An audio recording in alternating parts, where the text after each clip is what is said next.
Ladies and gentlemen, we got an update 3.6.3.1, which is a patch, a hotfix for the game. And it kind of came in the beginning of July, like promised. I cannot believe this. And this is coming right after I finished the tower, the VOD tower. So all the videos you're going to be seeing within the next months of me absolutely suffering here and cursing on all of the issues in the game gonna be very funny because they're probably not gonna be true anymore. Alright, so what changed? The whole point of this fix was to fix the Rockin Bowling Stones, for me personally. That's the most wanted feature. MK11 Jade fixed an issue where Jade's passive allowed her to evade combo ender damage. Nightwolf... Wait... I faced so many MK11 Jades! MK11 Nightwolf Special 1 now applies its combat effect according to the chosen stance. How did they even break it to begin with? Why would they touch this? Scorpion Strike Force fixed the bug where the Strike Force team passive didn't steal. Okay, that's perfect. That was a big bug too. Onslaught Fujin, his extra attacks progress bar now fills correctly after Tornado Ambush effect ends. Okay, Homelander's laser visual effect is now correctly rendered on the screen during gameplay. Alright. Homelander fixed an issue where Takeda's counterattack may result in a soft lock during Homelander's combo ender. Interesting. Nightwolf Circle of Shadow soft lock. The game would soft lock if he attempted to summon back his Tomahawk before Resurrection triggered. So many soft locks. Thankfully, I didn't encounter any of the soft locks, so I'm happy about that. Aftershock Tremor, don't care. Alright, let's see equipment. Viper Hood, Fusion X effect, fixed the bug where it could trigger in specials other than special 2. Oh yeah, let's nerf stuff. Weather Warfare, Fusion X effect, fixed an issue where this effect, freeze, didn't prevent an opponent from performing and taking an attack if they were frozen.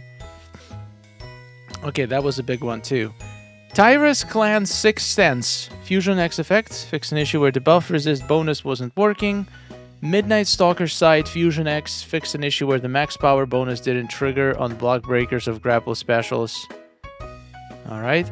Cold-Hearted Ninja, Dark Cryomancy, the bug where this effect could evade an opponent's special even while its cooldown was active. Rockin Bowling Stones fixed an issue where unblockable basic attacks chance only worked for the wearer, instead the full team. Thank you for that. I guess better late than never. Living Dead Fusion X effect fixed the issue where the additional resurrection earned from killing the opponent while the wearer is invulnerable. Huh. Interesting. Hellfire Blade fixed an issue where Ontagion fire modifier applied to the active opponent is deaf to the wearer. Okay. So they did fix the majority of the issues. VOD Tower Fight modifiers fixed an issue where dark magic modifiers related to Elder Gods were not working correctly. Fight 140 display of power fight modifier was doubled. What the hell?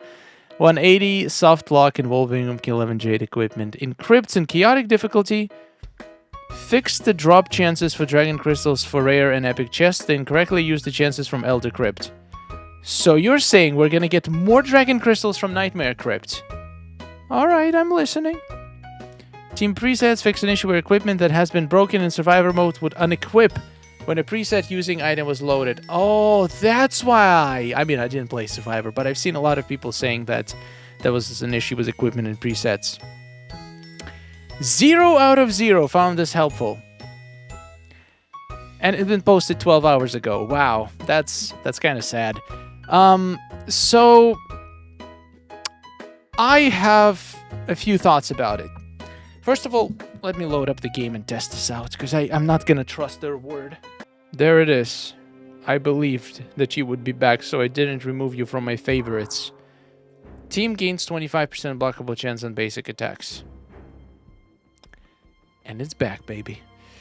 Alright, so that's literally the only thing I care about. I don't play, I didn't play Strike Force Scorpion team, so didn't really care about that. Why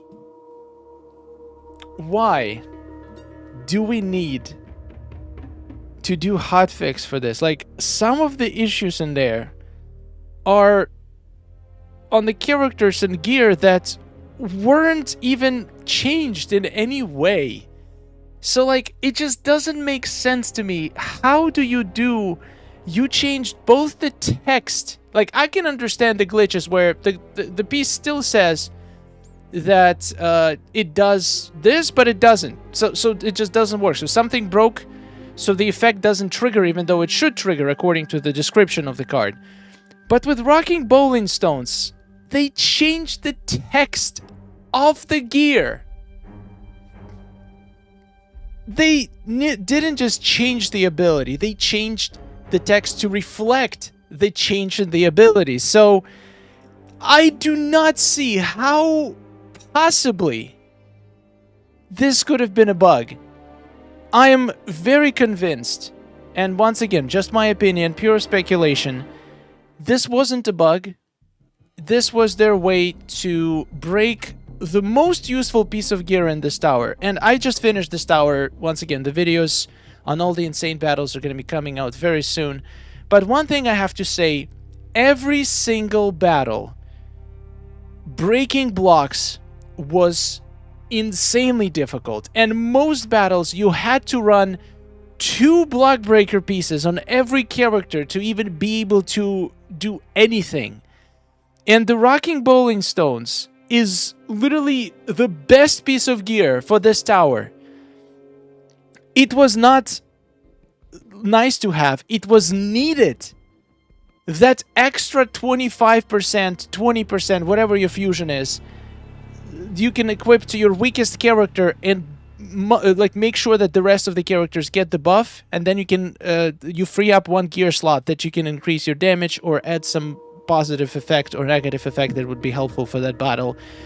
Running 2 pieces of gear for block breaker, and then you had to have some gear for other annoying things like debuff resistances, extra dots. Like, I'm gonna make a whole video on this tower because I feel like this tower has absolutely just been made in the pits of hell. It's not just the most difficult tower in the game. It's difficult to the point where it's just not fun anymore. Before every tower we had, there were difficult towers. They had a couple difficult battles that required a very specific strategy, but it was always battles that could be beaten with proper strategy. This tower, there is no strategy. This tower, if you don't have powerful enough cards or very specific gear or characters, you're not gonna beat the tower. It's the first tower where I can confidently say the skill doesn't matter. Your cards matter. Good tower battles design. You make the battle strong in one way, but leave a little weakness that players can exploit. If they're skilled, they will find that weakness. They will craft the team and gear and talents together to maximize your advantage using that weakness. In this tower, spear spam doesn't work because they are resistant to all debuffs.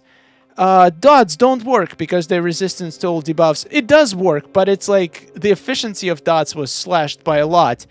Then there is a bunch of battles with MK11 Jade. There are like the combinations of modifiers and gear just made pretty much any strategy that you could conceivably use by a weaker team to beat tough battles absolutely impossible. You literally have to overpower them. And it's not fun, and it's poor game design. And the fact how conveniently Rockin Bowling Stones was broken. When this tower came out, no other tower ever had this much block breaker resistance in every single battle. Where you could, like, if you have one 45% block breaker piece on a character, you will have 0% chance to block break. Because their reduction, I think, is 50%. So you have to go over 50 to even have a chance to block break. And this is the first tower where Rockin Bowling Stones would be extremely useful, but they took it away from us. And I do not believe this was a coincidence. It's just too good of a coincidence. Sometimes they would take away our classic Ermac, they would break classic Ermac for towers where there were absolutely insane boss battles. And once again, purely speculation, and my theory is that they do it, they break the most useful characters or gear in the beginning of the update on purpose to force people to spend money to try to get some tower gear, thinking that tower gear is going to help them, even though in this tower gear is not going to help you. Nothing on the tower gear is helpful to beat these insane battles. They're not going to magically make it... It's going to make it easier, but it's not going to make as much of a difference as you think it will. The gear itself is not that great, let's be honest. A couple pieces are interesting. I'm going to definitely play with them. But the fact is, they do it, in my opinion, to force people to invest money into trying to upgrade their characters, trying to upgrade their gear in hopes to beat these towers, because the most useful tools that we used to have are no longer available. And then when next update comes around, they're like, whoopsie, that was a bug, let me fix it now. And then they break something else. It's just, I do not believe there is any company in the world that can be this incompetent, not on purpose. If they are really this incompetent, accidentally, then it's an absolute laughing. It's an absolute joke. Honestly, it's even worse. I hope they are doing this on purpose, because otherwise, whoever works there, it's not even the fault of people who work there. It's most likely the fault of the people on the top who understaff their teams, who do not leave enough time to play test these updates. It's definitely not developers' fault. I'm sure developers are very talented, but the decisions that are made on top prevent them from making sure that updates are polished and everything works as expected. And it's probably done to save money, and it's what's gonna kill MK Mobile eventually. Anyway, this turned out pretty dark and sad, but yeah, I do not buy for a second that some of these patch notes, fine, I'll buy it. There were some effects that were just like soft locks, certain pieces of gear where like the effect wouldn't work in a very specific condition. That, yeah, I can buy that. Maybe you didn't test that specific condition, but breaking a piece completely and entirely, like they broke Rockin Bowling Stones, while also updating the description of that ability to indicate that it's changed, I do not buy it. It's absolute garbage, and if they're gonna keep doing this, it's just gonna kill MK Mobile. Anyway, what do you guys think? Do you think it was on purpose? Do you think it was actually an accident? And I already beat VOD Tower, and I swore I'm not gonna play it again because it's absolutely disgusting. I hope you enjoyed the videos. In the next couple of weeks, I'm gonna be uploading all of these insane battles, so it's gonna be fun. Thank you for watching. I'll see you in the next one, and goodbye.